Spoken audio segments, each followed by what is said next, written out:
नमस्कार, इंडिया संवाद में आपका स्वागत है। मैं राहुल राजहंस और हमारे साथ मौजूद हैं इस वक्त देश के सबसे तड़कते भड़कते शायर, जिन्होंने अपने शब्दों के बाण से बहुत सारे विरोधियों के सीने को छलनी कर दिया है।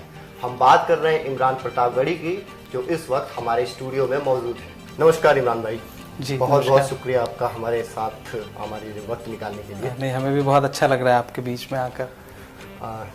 सबसे पहले बात करेंगे जो आप जिस लहजे में, जिस तड़कते भड़कते लहजे में आप शायरी करते हैं, वो लहजा बहुत ज़्यादा फेमस हो चुका है। और जो गुस्सा, जो तेज आपके चेहरे पे है वो, और जो लड़ाई है आपके शायरी से, वो किसके लिए है और किसके खिलाफ है? एक्चुअली वो किसी विशेष व्यक्ति विशेष के खिलाफ नहीं है, वो व्यवस्था के खिलाफ है, सिस्टम के खिलाफ है। और एक जो देश में वातावरण बना हुआ है नफरत का, या फिर यूं कहूँ कि असमानता की स्थिति है, तो शायरी का काम यही है कि वो वक्त को आईना दिखाए, लोगों को आईना दिखाए। तो मैं बिल्कुल, शायर समाज का आईना होता है, कवि समाज का आईना है, दर्पण है, तो मैं आईना बन के बात कर रहा हूँ। अब अगर किसी का सीना छलनी हो रहा है तो इसमें मेरी खता तो नहीं है, मैं तो बहुत मोहब्बत से अपनी बात कह रहा हूँ। लेकिन दरअसल सीना छलनी इसलिए होता है ना कि आप मोहब्बत तो दिखाते हैं, लेकिन वो एक तरफा हो जाता है। लोग आरोप लगाते हैं कि ये शायरी जो है वो बहुत अच्छी है, बहुत अच्छी बातें करते हैं, शब्द बहुत अच्छे हैं, नज्म बहुत अच्छे हैं, लेकिन वो जब एक तरफा होता है तो एक तरफ के लोग तो खुश है बहुत। भीड़ आपके मुशायरे में मुझे लगता है, मुझे जहाँ तक याद है, सबसे हाईएस्ट भीड़ लाखों में पहुंचने लगी है अब। जी। और आप काफी महंगे भी हो गए हैं तो इस हिसाब से तो दूसरे तरफ वालों का कलेजे पे जो है सांप लौट जाता है। नहीं, मैं ऐसा नहीं मानता हूँ। एक्चुअली है क्या कि देखिए, मेरी कोशिश यह है कि एक ऐसा पूरा समाज, जो मेरा समाज है, मैं जिसे कहूँ कि मैं जिस कम्युनिटी से आता हूँ, वो हाशिए पर है, वो मुख्य धारा से बहुत दूर है।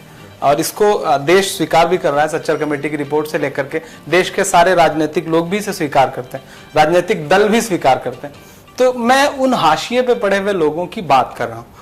मैं एक, हो सकता है वर्ग विशेष की बात नजर आती हो कि मैं एक वर्ग विशेष की बात कर रहा हूं, लेकिन मैं किसी को गाली नहीं दे रहा हूं दूसरे पक्ष को। मैं दूसरे पक्ष की बहुत किसी पूरे कम्युनिटी की खामियां नहीं गिना रहा। कुछ व्यक्ति विशेष हैं जो बढ़ चढ़ के बोलते हैं, तो हो सकता है शायरी के लहजे में मैं व्यंग कर देता हूं जो लोगों को बुरा लग जाता हो, लेकिन किसी पर्टिकुलर व्यक्ति का विशेष या पर्टिकुलर पार्टी का विरोध, वो पूरी कम्युनिटी का विरोध नहीं है। ये तमाम लोगों को समझना पड़ेगा। नहीं, दरअसल अब जब आप इस देश के प्रधानमंत्री को अपने मुशायरे में लहू पुरुष बोलते हैं तो विरोध होना लाजमी है, क्योंकि एक बहुमत मिला है, बहुमत के बाद ही वो इस देश के प्रधानमंत्री बने हैं, तो इसका मतलब है फैन फॉलोइंग्स उनकी है और आप उन्हें लहू पुरुष बोलते हैं।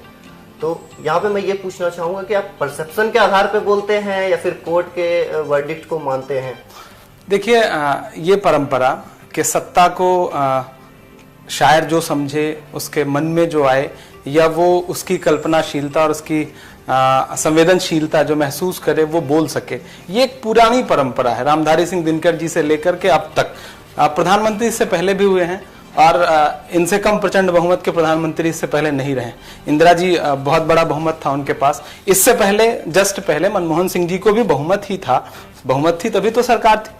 मनमोहन सिंह जी पर चुटकुलों की एक बाढ़ थी, व्यंग बाढ़ की एक नहीं, लहू पुरुष तो मनमोहन सिंह जी के ऊपर गुजरात के दंगों का आरोप भी नहीं था। मनमोहन जी बहुत साफ सुथरी छवि के व्यक्ति थे, लेकिन फिर सुप्रीम कोर्ट ने अगर आपको उन आरोपों से बरी कर दिया है तो फिर तो कुछ तो बात रही होगी। अखिलेश जी पर भी कोई आरोप नहीं है, लेकिन पूरी भाजपा खड़ी होकर कहती है कि मुजफ्फरनगर दंगे के आरोपी जो है वो अखिलेश जी हैं। अगर किसी राज्य में, राज्य के मुखिया हैं आप, गुजरात के मुखिया हुआ करते थे आप, गोधरा हुआ, मैं गोधरा का भी जिम्मेदार उस मुखिया को मानूंगा।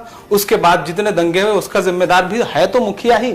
अगर हाईवे पर रेप हो रहा है और उसकी जिम्मेदार सरकार है, तो अगर आपके राज्य में दंगा हो रहा है तो उसकी जिम्मेदारी कौन लेगा? अब आप अदालतों में आपको गुनहगार ठहराया जा सके या न जा सके, बहुत सारी चीजें उसके बाद भी तो उभर के सामने आएंगी, किस तरह से न्यायालय में चीजें मैनिपुलेट हुई हैं। और अमित शाह जी बाहर हैं आज, एक ऐसा व्यक्ति जो मतलब एक तरह से राज्य बदर था, वो आदमी आज एक बड़ी पार्टी का राष्ट्रीय अध्यक्ष बना हुआ है। तो देश में चीजें कैसे मैनिपुलेट हो रही हैं और मीडिया चीजों को कैसे दुनिया के सामने रख रहा है, एक बहुत बड़े बहस का मुद्दा है। लेकिन मीडिया को लेके आपकी काफी तलखियां रही है। आप अक्सर अपने मुशायरे में आप कहते हैं कि मुझे मीडिया ने नहीं बनाया है, आप लोगों ने बनाया है, तो इसलिए आपके लिए बोलता हूँ। लेकिन मीडिया किसी को बनाता